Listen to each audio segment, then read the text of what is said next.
નમસ્કાર મિત્રો, મારી આ સુપરસ્ટાર દેશ ફેમી ચેનલમાં મારા દરેક મિત્રોનું હું હાર્દિક સ્વાગત કરું છું. મિત્રો, આપણા દાહોદ જિલ્લાને 700 કરોડ રૂપિયા નળ સે જળ યોજના માટે ફાળવવામાં આવ્યા છે મિત્રો. પણ હજુ પણ 200 ગામડાઓ પાણીથી વંચિત છે. મિત્રો, પાણીના નામ પર જળ સે નળ યોજના હોય યા કંઈ પણ બાબતમાં પાણીના નામ પર ખૂબ જ પૈસો સરકાર ફાળવણી તો કરે છે, બજેટ તો ફાળવે છે મિત્રો, પણ એનો સીધો લાભ આપણા ગામડાઓમાં, ખાસ કરીને ગામડાઓમાં, છેવાડાના ગામડાઓમાં મળતો નથી.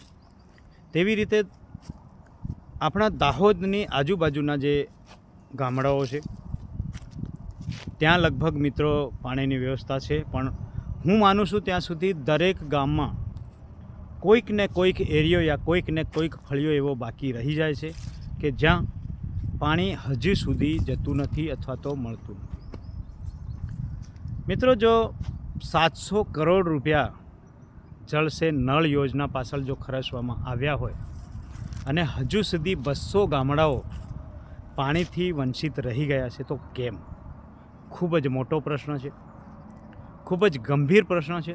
આની સામે અવાજ ઉઠાવવો જોઈએ, લોકોને આગળ આવવું જોઈએ, નેતાઓને પણ આગળ આવવું જોઈએ.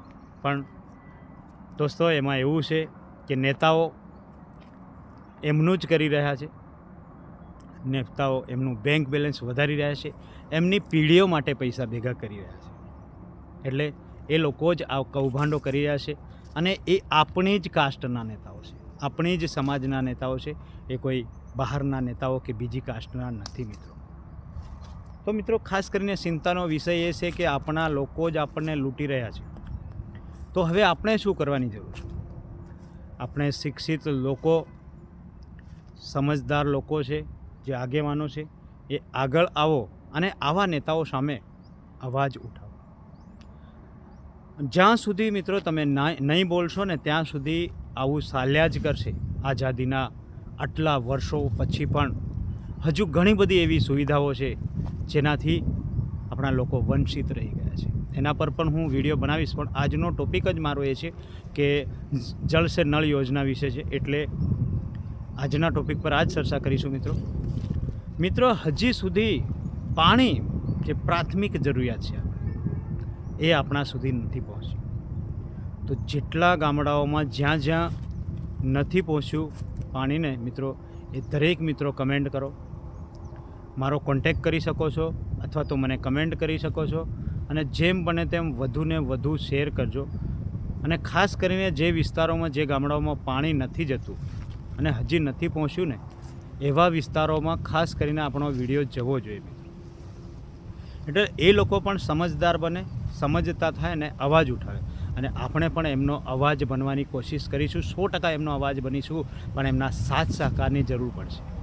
આપણે આપણા નેતાઓ સામે લડીશું, નેતાઓ સામે બોલીશું, સરકાર સામે પણ અવાજ ઉઠાવીશું. કેમ કે ફાળવણીઓ તો થઈ રહી છે, પણ એનો લાભ આપણને મળતો નથી.